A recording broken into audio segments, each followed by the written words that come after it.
რაჭული ღვინის ტრადიციები და დამზადების ტექნოლოგიები დაინტერესებული უცხოელი პროფესიონალები და ქართული ღვინის ცნობადობა საზღვრებს გარეთ. რაჭას ცნობილი ამერიკელი ღვინის ექსპერტი ლიზა გრანიკი ესტუმრა. პოლონურ ქართული კულტურის ფესტივალის ფარგლებში გამართული გამოფენა და ფოტოების დიალოგი ქალების ნარატივში. საუდის არაბეთში ქალებს საკუთარი ბიზნესის დასაწყებად მეუღლის ან მეურვის თანხმობა აღარ დასჭირდებათ.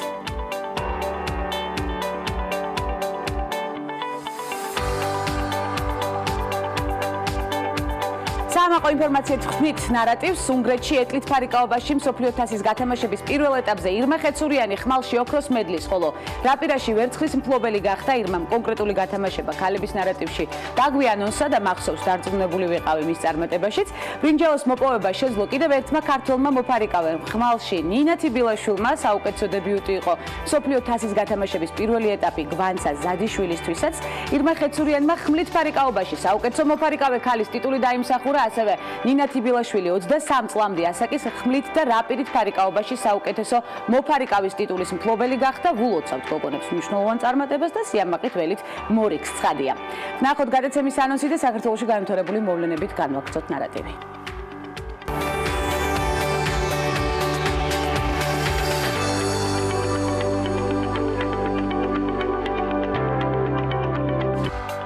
მიკროსათბურებში მცენარეების დისტანციური მოვლა. ბაზარზე Smart Grow Box ააბიბინე გამოჩნდა. სტარტაპის თანადამფუძნებელი თამთა დავითაია სტუმრად ქალების ნარატივში. თუ იმდენს შრომობ, რომ საუკეთესო გიწოდონ, მაშინ ყველაფერს გააკეთებენ იმისთვის, რომ სამუშაო ადგილები გამოყონ შენთვის. ეს თინათინ ახვლედიანი სიტყვებია. ახალგაზრდა ქართველი გოგონა ვარშავის უნივერსიტეტში ლექციებს კითხულობს. ნარატივით კი სამშაბათის გადაცემაში ერთვება. ეს ქალების ნარატივია გვანცა ლაღიძესთან ერთად.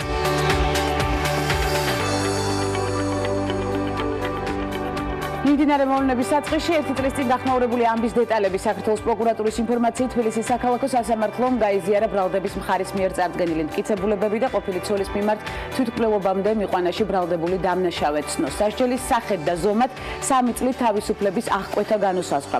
შეგახსენებთ 2017 წლის 18 თებერვალს ღამის საათებში თბილისში მამაკაცმა ყოფილი მეუღლის მიმართ განახორციელა სასტიკი მოპყრობა, რა დროსაც თავის არეში მრავლობითი დაზიანება მიაყენა. აღნიშნული შემდგომ მამაკაცის მეუღლემ სააბაზონო ოთახში ქამრის მსგავსი საგნის გამოყენებით თავი ჩამოიხრჩა. და პოზიტიური ინფორმაცია, რომელიც უკვე დავაანონსეთ გადაცემის საწყისში, რაჭას ცნობილი ამერიკელი ღვინის ექსპერტი ლიზა გრანიკი სტუმრობდა, რომელმაც რაჭული საოჯახო მარნები დაათვალიერა და ღვინო შეაფასა. გრანიკი რაჭული ღვინის ტრადიციებსა და მისი დამზადების ტექნოლოგიებს გაეცნო. საქართველოს ღვინის სამშობლოა, რასაც მისი მრავალფეროვანი ლანდშაფტი განაპირობებს. ღვინის ხარისხი ცნობილ რეგიონთა სიაში რაჭაც მოისაზრება. სასიამოვნოა, რომ მრავალწლოვანი ტრადიცია გრძელდება და დღეს ამბროლაურის მუნიციპალიტეტი ოჯახური ტიპის არაერთ მარანს ითვლის, სადაც სხვადასხვა სახეობის ღვინო მზადდება. თქვა ლიზა გრანიკმა. მე ვენახეობა მეღვინეობის ტრადიციების შესახებ გრანიკი წიგნის გამოცემას აპირებს, რომელშიც ასახული იქნება საქართველოს როგორც ღვინის სამშობლო და ის უძველესი და თანამედროვე ტექნოლოგიები, რასაც ლიზა გრანიკი საქართველოს რეგიონებში ეცნობა. ფოტოების დიალოგი ამ სახელწოდების გამოფენას მასპინძლობს ბათუმის ხელოვნების სივრცე გამოფენა პოლონურ ქართული კულტურის ფესტივალის ფარგლებში იმართება. ფოტოები ქართველების სილიზიაში, ხოლო პოლონელების აჭარაში მოგზაურობას ასახავს.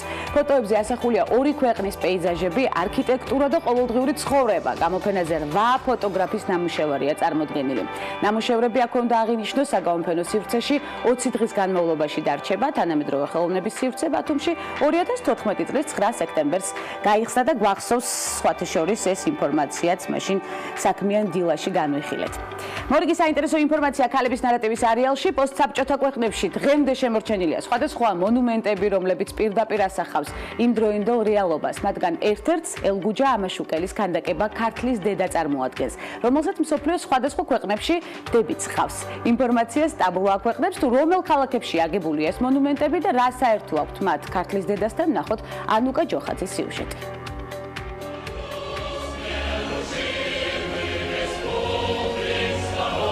საბჭოთა სიმბოლო ნამგალი და ურო, რომელსაც პოსტსაბჭოთა ქვეყნებში ძველნაგებობებზე დღესაც ბევრგან შეამჩნევთ. საბჭოთა კავშირის დაშლის მიუხედავად პოსტსაბჭოთა ქვეყნებში იმ დროის მრავალი სიმბოლო დღესაც არის შემორჩენილი. თუნდაც მონუმენტი, რომელიც სოლოლაკიდან გადმოჰყურებს თბილის ქართლის დედაა, რომელიც ღვინით სავსე ჭურჭლით მოყვარეს, ხოლო ხმლით მტერს ეგებება. ალბათ ბევრს გაუკვირდება, როცა გაიგებს, რომ მოქანდაკე ელგუჯა ამაშუკელის ქართლის დედის მსგავსი შინაარსის ქანდაკებებს სხვადასხვა ქვეყნებშიც წააწყდებით. ქართლის დედის მსგავსი ერთ-ერთი მონუმენტი უკრაინაში, უფრო კონკრეტულად კიევშია აღმართული. ადგილობრივები მას სამშობლოს დედას უწოდებენ. ქანდაკება 1991 წელს შეიქმნა და მეორე მსოფლიო ომის მემორიალს წარმოადგენს. დედეს სამშობლო გიხმობს ამ სახელწოდებით, სწორედ ეს ქანდაკება ვოლგოგრადში 1967 წელს ყველაზე მაღალ მონუმენტად მიიჩნეოდა. მისი სიმაღლე კვალცხბეკის გარეშე 85 მეტრია. ვოლგოგრადში აღმართული ეს ქანდაკებაც მეორე მსოფლიო ომის მემორიალის მთავარ დეტალს წარმოადგენს. საქართველოს მსგავსად სომხეთშიც არსებობს გარკვეული ლეგენდები, რომლებიც სწორედ აქ აღმართულ ქანდაკებას სომხეთის დედას უკავშირდება. მონუმენტი საბჭოთა კავშირის მეორე მსოფლიო ომში გამარჯვებას მიეძღვნა, რომელშიც გამოყენებულია სომხეთის ეროვნული ორნამენტები. და ბოლოს ქართლის დედის მონათესავე მონუმენტად ისტორიკოსები ალბანეთის დედასაც მოიხსენიებენ, რომელიც 1971 წელს შეიქმნა და დღემდე დგას ალბანეთში. საერთო კი რამაც ეს მონუმენტები გააერთიანა სოციალისტური რეალიზმის იდეა. ეს იდეა გარკვეულწილად ზღუდავდა ხელოვანებს და აქცევდა საერთო ჩარჩოებში. მათ ამ იდეით იმდროინდელი ეპოქის ისტორია შექმნეს, დღემდე მოიტანეს და ამ ქვეყნებს შორის გარკვეული დამაკავშირებელი ხაზიც კი გაავლეს.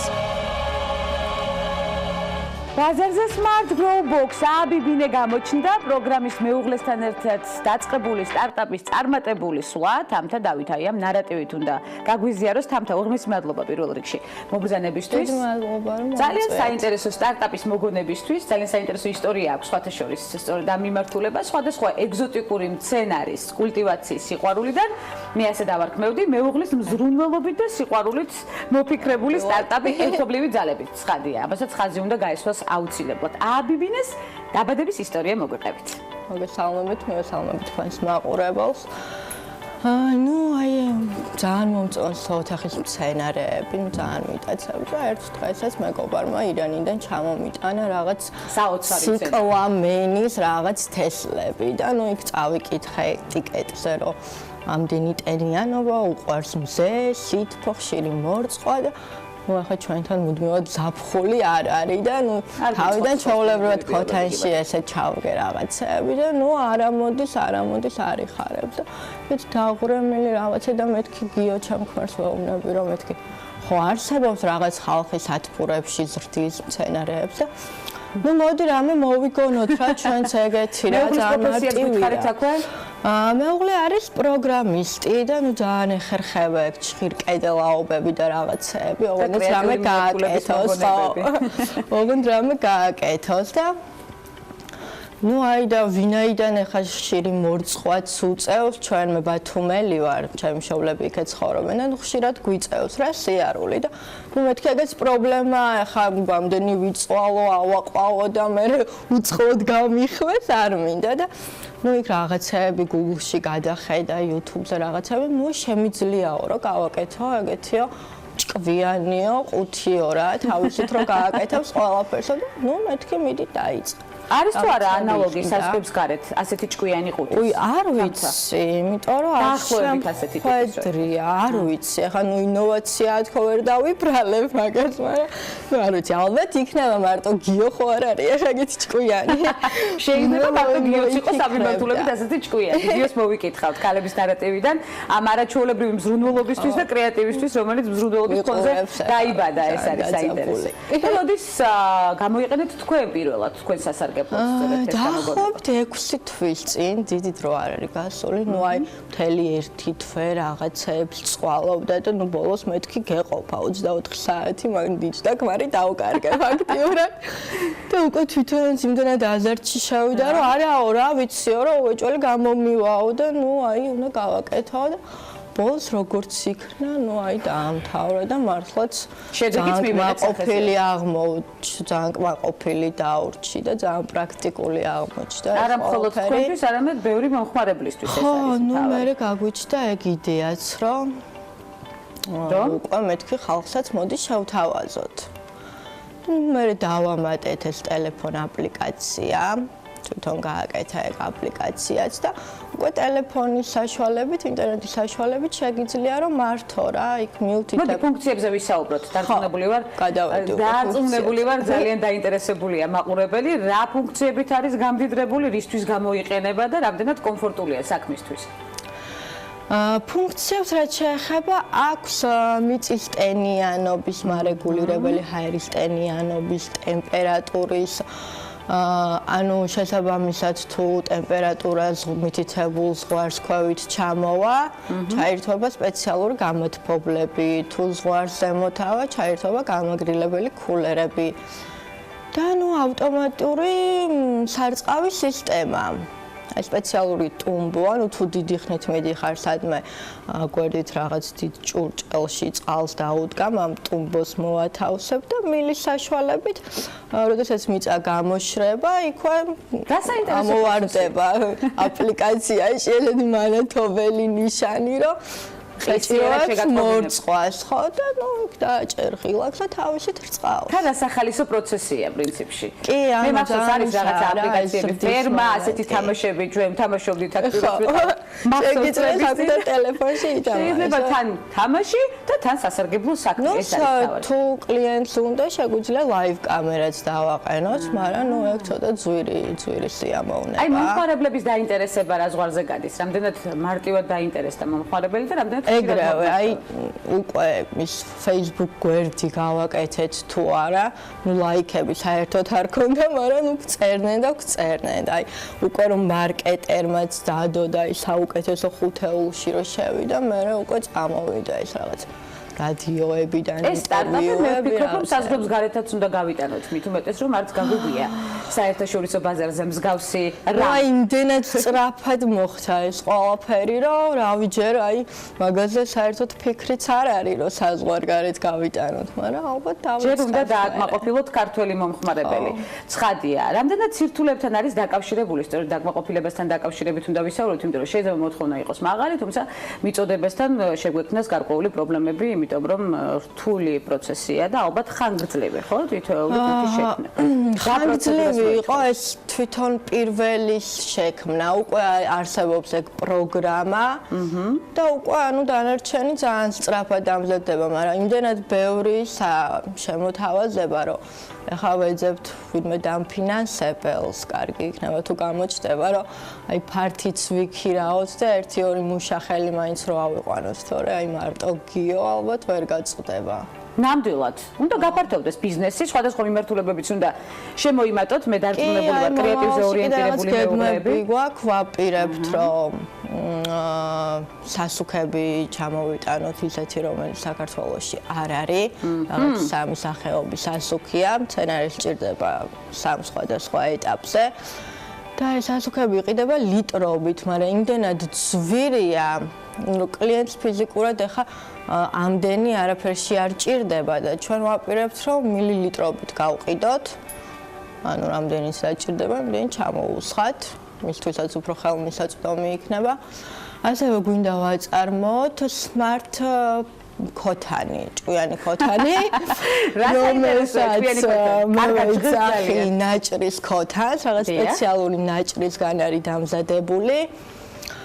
რომელშიც მცენარე ბევრად უფრო კარგად ყვავის და ხარობს, ვიდრე სხვა ნებისმიერში, იმიტომ რომ სუნთ ქავს ეს ქოთანი. არ იწვევს ფესვის ჩაბრუნებას და პობას. ამიტომ დარწმუნებული ვარ კიდევ სხვა საინტერესო ფუნქციებიც დაემატება. ალბათ ხო, კრეატივზე დამოკიდებულებით ვფიქრობ და გაანალიზებით საინტერესო ქოთანი იქნება კიდევ სხვა მიმართულებითაც. როგორ იბადება ოჯახში კრეატივი? გუნდური პრინციპით მუშაობთ და სამზარეულოსთვის როდის გრჩებათ დრო ამდენი კრეატივზე მუშაობის? ეგ ალბათ მე პროსტა იდეა იყო ჩემი, თორე დანარჩენი გიოს მივაბარე. საწყალი თვითონ წვალობდა ხოლმე მარტო. ნუ აცი ახლა უკვე ყველაფერი მარტივია რა, მთავარია რომ აი დამხმარეები ვინმე ვნახოთ რომ მარტო გიო მართლა ეგ მარტო Smart Grow Box-ი განვითარდება, მიიღებს მასშტაბებს, მე ამაში აბსოლუტურად დარწმუნებული ვარ. დავალოდებით ჭკვიან ქოთანსაც და კიდევ სხვა მრავალ კრეატიულ მიმართულებას, არაჩვეულებრივი ოჯახური გუნდის მიღწევების ფონზე, რომელიც სულ რაღაც 6 თვის განმავლობაში გამოჩნდა და უკვე ასეთი წარმატება მიაღწია მომხმარებლის ძალიან დიდი ინტერესი და რაც მთავარია სასარგებლო საქმე, რომელიც ნამდვილად სასარგებლოა და ნებისმიერ ადამიანმა შეიძლება ეს უკვე დიდი მოსავლისთვის გამოიყენოს, აქაც რაც იქნება შემოთავაზებიდან და მე დარწმუნებული ვარ, სწორედ მსხვილი კომპანიებიდან იქნება შემოთავაზებები და ჩვენ ამას განვიხილავთ ქალების ნარატივში დავალდებით თქვენს მორიგვიზით, მორიგი კრეატივით და მორიგი კრეატიული ნაბიჯით გიორგისაც დავპატიჟებთ აქვე ცხადია. თანთა დავითავია Smart Grow Box-ი აბიბინეს თანადამფუძნებელი და კიდევ სხვა მრავალი საინტერესო კრეატიული აზრის მფლობელი, მათ შორის როგორც თავად აღნიშნა, ჭკვიანი ქოთანი გამოჩნდება სულ მალე ბაზარზე და მნიშვნელოვანი სასუქები თქვენი მცენარეებისთვის. ასეთი იყო საინტერესო მიმართულების სტარტაპის განხილვა ქალების ნარატივში. მცირე სარეკლამო ბლოკის შემდეგ უკვე უცხოეთში განვითარებული მოვლენებით ბრუნდებით და მორიგ საინტერესო სტუმართან ერთად დაგვალოდეთ.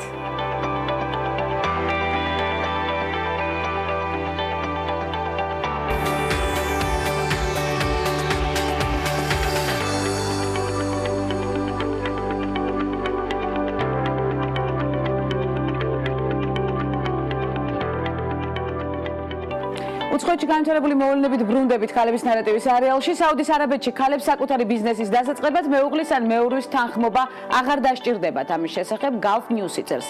დღეიდან ქალებს კომპანიების დარეგისტრირება და ელექტრონული მომსახურებით სარგებლობა მეურვის თანხმობის წარდგენის გარეშე შეუძლიათ, აცხადებენ საუდის არაბეთის ვაჭრობისა და ინვესტიციების სამინისტროში. დღემდე მოქმედი კანონმდებლობის მიხედვით საკუთარი ბიზნესის დასაწყებად ქალებს მეურვის, მეუღლის, მამის ან ძმის თანხმობა უნდა წარედგინათ. ვიცით ჩვენ ეს ფაქტი არაერთ ქსის განგვიხილავს და თანაც თანდევი პროცესებიც არაერთ ქსის აღვინიშნავს, ცხადია ქალების ნარატივში. ამასობაში ლონდონში მსოფლიო მოდის ინდუსტრიაში ერთ-ერთი ყველაზე მნიშვნელოვანი ღონისძიება მოდის კვირეული მიმდინარეობს. კოლექციები ჩვენებამდე მკაცრად გასაიდუმლოებულია და საიდუმლო ადგილას ინახება, თუმცა ახალ ტენდენციებთან ერთად მოდის კვირეულმა ინტერესი საპროტესტო აქციებითაც გამოიწვია. პარასკევს დილით ლონდონის ქუჩებში თეთროლში გამოწყობილი ქალები გამოჩნდნენ, რომლებმაც მოდის ჩვენებებში ნულოვანი ზომის მოდელების მონაწილეობა გააპროტესტეს. სუსტი მოდელების გარდა ლონდონის მოდის კვირეული გააკრიტიკეს ცხოველთა უფლებების დამცველებმაც. ორგანიზაცია პეტას წარმომადგენლებმა წელს ზემოთ შიშვრებმა გააპროტესტეს სამოდელო კოლექცია. ლონდონის მოდის კვირეული 15 თებერვალს დაიწყო და 20 თებერვლამდე, ანუ დღემდე გაგრძელდება და რა თქმა უნდა მოვიძიებთ ინფორმაციას უკვე დღევანდელი მოდის ჩვენების მიხედვით რა საინტერესო ღონისძიებები დაფიქსირდება და რა საპროტესტო აქციები შესაძლებელია ესეც მოხდეს უკვე ხვალ განვიხილოთ ქალების ნარატივში. პრინც ჰარისა და მეგანის სიყვარულზე ფილმს იღებენ. პრინც ჰარის როლს მიურეი ფრეიზერი ითამაშებს, ხოლო მეგან მარკლის როლს პარისა ჰენლი შეასრულებს. ჯერჯერობით ფილმის გამოსვლის თარიღი უცნობია, თუმცა წესით იმ დროისთვის უნდა იყოს, როდესაც სამეფო ოჯახი ქორწილს გადაიხდის, ანუ 19 მაისს ასე ამბობენ საზღვრებს გარეთაც და ჩვენც დავეთანხმოთ ამ მოსაზრებას და დავალოდოთ უკვე მოვლენების განვითარებას. დიდი ბრიტანეთის მთავრობა საბჭოებს არწმუნებს 19 მაისის ქორწილისთვის გზის გადაკვეტვის ხარჯებზე უარი თქვა ამის შესახებ. ტელეგრაფი წერს, ქორწილის ორგანიზატორები კი განმარტავენ, რომ პრინცი ჰარისა და მეგან მარკლის ქორწილის დღეს ქუჩებში უამრავი ღონისძიება გაიმართება. ღონისძიება ბრიტანული კულტურის ელემენტებზე იქნება გათვლილი, გათვალისწინებული იქნება საყოველთაო სადილი ყველასთვის, რომლითაც ლონდონში მყოფ სტუმრებს გაუმასპინძლდებიან. ქორწილის პარალელურად ლონდონში 19 მაისს FA Cup ფაინალი არის დაგეგმილი. დიდი ბრიტანეთის პარლამენტის წევრი ჯეიკ ბერი ამბობს, რომ არაფერია იმაზე უკეთესი, რომ ყველა ერთად შეიკრიბოს და ბედნიერება ერთმანეთს გაუზიარონ. პრინცი ჰარისა და მეგან მარკლის ნიშნობის შესახებ 2017 წლის 27 ნოემბერს გახდა ცნობილი, წყვილმა ერთმანეთი გასულ წელს გაიცნო. გვახსოვს ეს ფაქტიც, პრინცი ჰარი მეგან მარკლთან ერთად საჯაროდ პირველად 2017 წლის სექტემბერში გამოჩნდა და აჭრელდა ტაბლოიდები, სხვადასხვა მედია საშუალებები ცხადია ამ გაცნობით. Walt Disney-ის განცხადებაში ამერიკის შეერთებულ შტატებში არსებული თემატური პარკების ბილეთის საფასური დაახლოებით 9%-ით იზრდება. კომპანიის მიხედვით ბილეთის ფასი ყველაზე მეტად ანაჰაიმში არსებულ დისნეილენდში გაიზრდება, პარკში მოსახვედრად $124 ნაცვლად $195 გადახდა იქნება საჭირო. თემატური პარკები დისნეის შემოსავლების ერთ-ერთი უმსხვილესი წყაროა. კომპანიის მიერ გამოქვეყნებული ანგარიშის თანახმად, თემატური პარკებიდან დისნეის შემოსავალმა $18.4 მილიარდი შეადგინა.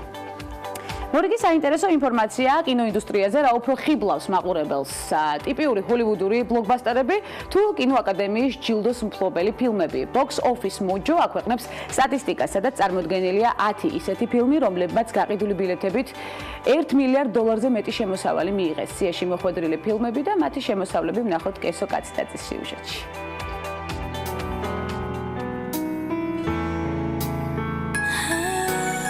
Disney-ის მიერ სრულმეტრაჟიან ფილმად გადაკეთებული ანიმაცია თრეილერის გამოსვლიდანვე ტრენდი გახდა. Beauty and the Beast-ის განახლებულმა ვერსიამ გამოსვლამდე $140 მილიონი მოპოვება შეძლო ჯამში. ფილმის ბიუჯეტი $160 მილიონ ადგენს, ხოლო სრულ შემოსავალმა $1.263 მილიარდ გადააჭარბა. This is a fairy tale which has been around. მე ვფიქრობ, რომ ეს ზღაპარი შეიქმნა საუკუნეებისთვის. ეს არის კულტურული ცნობიერების ნაწილი და იმაზე მეტია, ვიდრე ვინმეს წარმოუდგენია. ზღაპარი გვიჩვენებს თუ რა არის ადამიანობა, სიყვარულის გაცემა და მიღება. მე მგონია, რომ ურჩხული და ლამაზმანი დისნეის ერთ-ერთი ყველაზე ღრმა შინაარსობრივი ფილმია. Visiting Mr. Baggins? Yes, sir. პიტერ ჯექსონის ჰობიტის ტრილოგიის პირველმა სერიამ და შუახმელეთის ფილმების სერიის მეოთხე ნაწილმა ტრილოგიიდან ყველაზე დიდი შემოსავლების მიღება შეძლო. ფილმის ბიუჯეტი $180 მილიონ, ხოლო მისი სრული შემოსავალი $1.21 მილიარდ შეადგენს.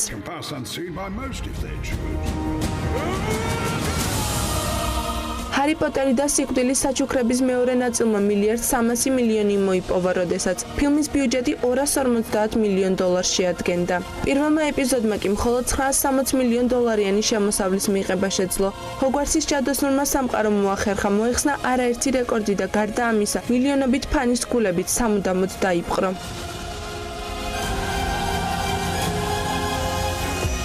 Alice Kingsley, will you be my wife? 2010 წელს გამოსული ფილმის ალისა საოცრებათა ქვეყანაში შემოსავალი $1.25 მილიონ შეადგენს, ხოლო მისი ბიუჯეტი $150 მილიონი. ტიმ ბარტონის ფილმი ქვეყანაში მეექვსე იყო, რომელმაც გაყიდული ბილეთებით $1 მილიარდზე მეტი შემოსავლის მიღება შეძლო. ფილმის 2016 წელს გამოსულმა სიკველმა კი სამჯერ ნაკლები შემოსავლის მიღება შეძლო. 2008 წლის ივლისში მსოფლიო კინოეკრანებზე შავი რაინდი გამოჩნდა. ტრილოგიის მეორე სერია DC-ის კომიქსების ყველაზე შემოსავლიანი ეკრანიზაცია იყო. შავ რაინდში შესრულებული ჯოკერის როლისთვის ჰით ლეჯერმა კინოაკადემიის ჯილდოც მოიპოვა. ფილმის სრული შემოსავალი კი $1.4 მილიონია, ხოლო ბიუჯეტი $185 მილიონ შეადგენს. Bruce, this is Harvey Dent. სიაში ასევე მოხდნენ მულტიპლიკაციური ფილმები, მათ შორისაა 2015 წლის ფილმი მინიონები $1.159 მილიონ შემოსავლით. სათამაშოების ისტორია 3, რომელიც 2010 წელს გამოვიდა და $1.67 მილიონ დააგროვა. საზიზღარი მე-3, რომლის სრული შემოსავალი $1.34 მილიონ შეადგენს. ასევე სიაში მოხდა მულტფილმი დორის ძიებაში $1.27 მილიონ და ზუტოპია, რომლის სრული შემოსავალიც $1.23 მილიონ შეადგენს. თუ რამდენად აისახება ფილმის ხარისხი და შინაარსობრივი დატვირთვა მის შემოსავლებზე, რა კრიტერიუმებით განისაზღვრება კარგი ფილმის ფენომენი ამ საკითხში, საუკეთესო კრიტიკოსი ისევ მაყურებელი რჩება. Papa, take 2. დიდი მადლობა კესო კაციტაძეს არაჩვეულებრივად მომზადებული სიუჟეტისთვის. ველით მას კიდევ ჩართულობით ქალების ნარატივში ცხადია სხვადასხვა მნიშვნელოვანი მიმართულებებით და მოცულობითი და მრავალფეროვანი სამუშაო გამოცდილების ბენეფიტები და შინაარსიანი ნარატივი, რომელიც უცხო ქვეყანაში მოღვაწეობასაც მოიცავს. მეცნიერება, კვლევები და დადებითი ენერგეტიკა ერთიანდება თავს იყრის სამშაბათის გადაცემაში და ვარშავის უნივერსიტეტის ლექტორი თინათინ ახვლედიანი ვარშავადან გამოცდილების გასაზიარებლად გვერდება. უღრმესი მადლობა თინათინ ამ მეტად გადატვირთულ სამუშაო გრაფიკში, რომ მოიცალეთ ქალების ნარატივის არეალში გაერთიანებისთვის. ძალიან ბევრი საინტერესო მიმართულება გვაქვს განსახილველი და ძალიან მახარებს და მიამაყება აქვე აუცილებლად უნდა აღვნიშნო თქვენი მოღვაწეობა საზღვრებს გარეთ. გაცვლითი სასწავლო სტიპენდიით დაწყებული წარმატება საზღვრებს გარეთ დავიწყოთ აქედან, შემდეგ მაგისტრატურა პოლონეთში და ლექციების კითხვა უნივერსიტეტში, რომელიც დღემდე გრძელდება. დღეს უკვე თანამშრომლების და სტუდენტების სასიხარულოდ ვარშავაში შეგვიძლია თამამად ვთქვათ ეს. როგორ აღმოჩნდით მაკროეკონომიკაში და საერთაშორისო სავაჭრო პოლიტიკაში. თინათინ. დიდი მადლობა იმედია რომ გესმით ჩემი ხმა პირველ რიგში ძალიან დიდი მადლობა გადაცემაში მოწვევისთვის მევასალმებით თქვენს მაყურებელსაც. ანუ ყველაფერი ალბათ დაიწყო ჩემი ეკონომიკური განათლება დაიწყო თბილისის სახელმწიფო უნივერსიტეტიდან, სადაც ბაკალავრიატი დავასრულე. 1 წლის განმავლობაში უკვე სწავლობდი საბერძნეთში გაცვლითი პროგრამით, რომლის დასრულების შემდეგაც ევროკომისიის გრანტით გავემგზავრე 2 წლით ვარშავის უნივერსიტეტში, სადაც დავიწყე მაგისტრატურაზე სწავლა. ანუ ალბათ ვფიქრობ რომ ყველაზე ნაყოფიერი წლები ჩემი ეკონომიკური პროფესიის მიმართულებით იყო სწორედ ვარშავის უნივერსიტეტი, სადაც უკვე მაგისტრატურაში სწავლის მეორე წელს დავიწყე Google-ის კვლევის ცენტრში მუშაობა. ეს იყო ჩემი პროფესორის რეკომენდაციით. ანუ ეს იყო ცენტრი, რომელიც Google-მა დააარსა ვარშავის უნივერსიტეტთან ერთად და მე ვიყავ ესე კი ყველაზე პატარა. ანუ ეს გუნდი შედგებოდა ვარშავის უნივერსიტეტის პროფესორებისგან. შემდგომ ამას ისიც დაერთო თან, რომ ანუ ასევე მაგისტრატურაში სწავლის დროს დავსახელდი პოლონეთში საერთაშორისო საუკეთესო სტუდენტთა შორის, ანუ 40,000 უახლესი საერთაშორისო სტუდენტიდან, რაც საკმაოდ კონკურსი იყო საკმაოდ მაღალი, თანაც ქართველი სტუდენტი იყო პირველად დასახელებული და როდესაც უკვე სამაგისტრო თეზისი დავიცავი, ასევე წარმატებით, მაშინ უკვე მივიღე შემოთავაზება დეკანისგან, რომ გამხდარიყავი მისი ასისტენტ პროფესორი. ანუ დღეს ვასწავლი საერთაშორისო საბჭო პოლიტიკას, რაც ფაქტიურად ნიშნავს იმას, რომ სტუდენტებს ვასწავლი როგორ მოიპოვონ მონაცემები, როგორ დაამუშავონ და ძირითადი მაინც ამ საგნის წნეხი მოდის ეკონომეტრიკულ მოდელირებაზე და როგორ უნდა წარმოადგინონ თავიანთი ეკონომიკური ანალიზი ეკონომეტრიკულ პროგრამაში. შემდგომ უკვე წერენ სამეცნიერო სტატიებს, რომელსაც მე ვუსწორებ და შემდეგ ვმუშაობ ამ ყველაფრის გამოქვეყნებაზეც კი.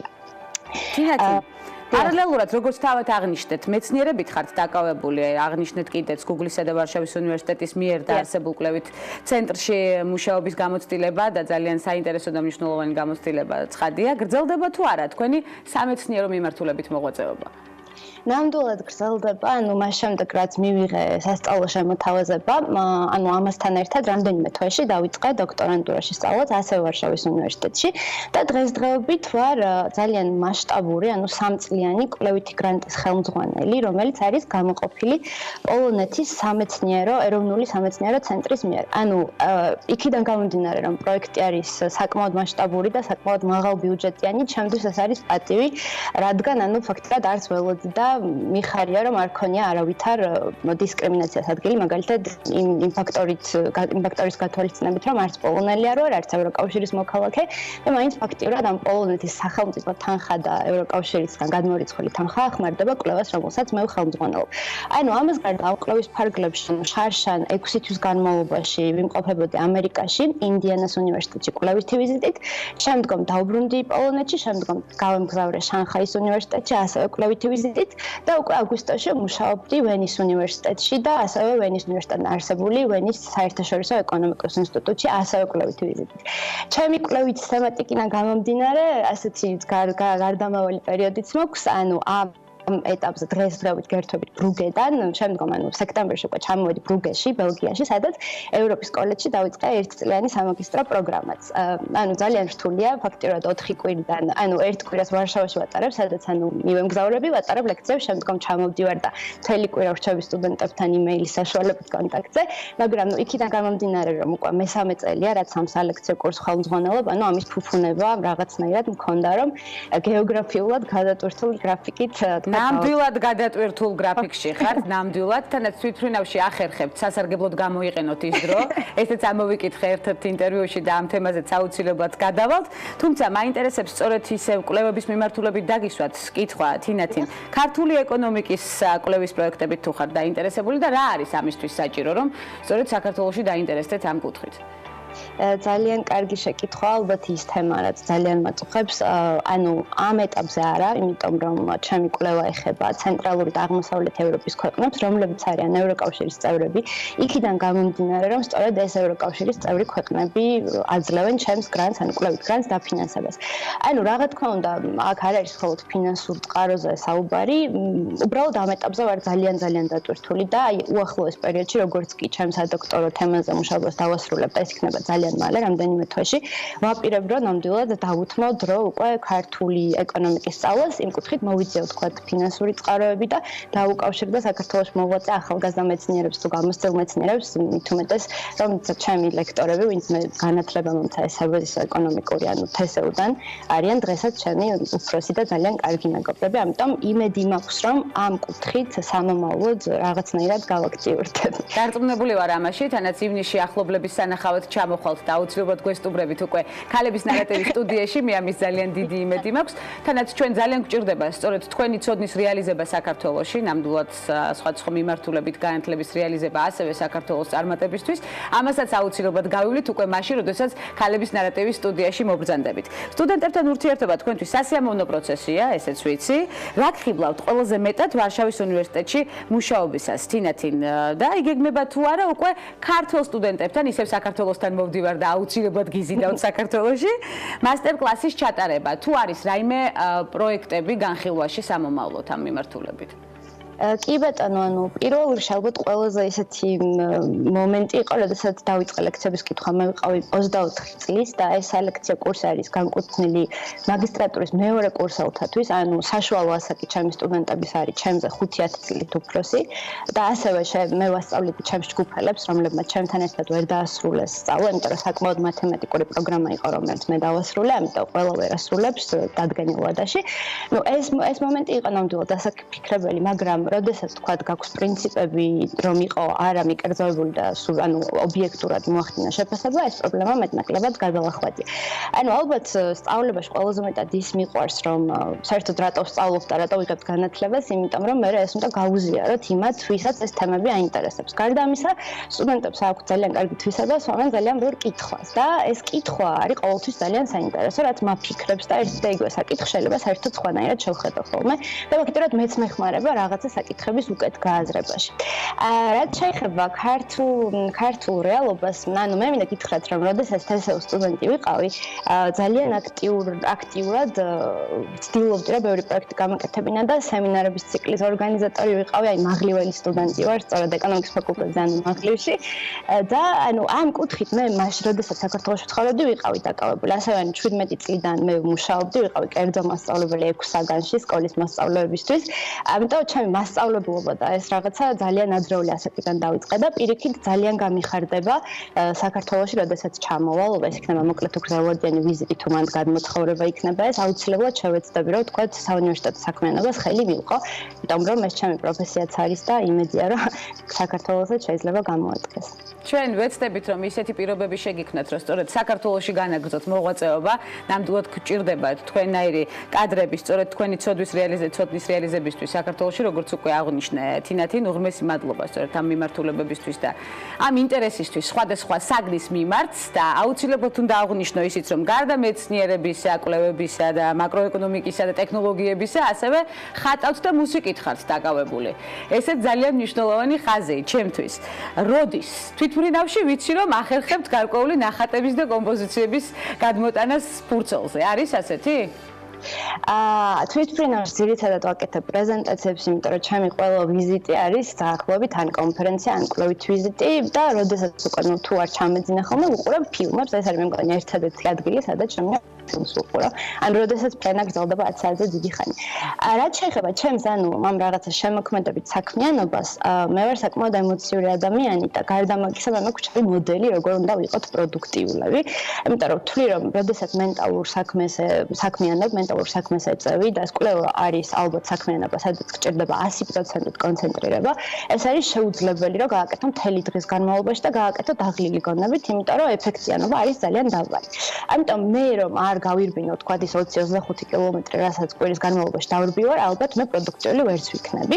ასევე კვირაში ერთხელ იოგათი ვარ დაკავებული და რაც შეეხება უკვე მუსიკას, ეს არის ანუ საუნივერსიტეტო გუნდის წევრი ვარ და ხატვა აი ძალიან იშვიათად, მაგრამ ამ ბოლო პერიოდში წამოვიწყე და ესეც მეხმარება იმაში, რომ ემოციები გამოვხატო. ანუ ფაქტობრივად ეს ყველაფერი ხმარდება ჩემს ემოციურ ბალანსს. ანუ ხატვა ყოველთვის არის საღამოს 11 საათიდან 12 საათამდე.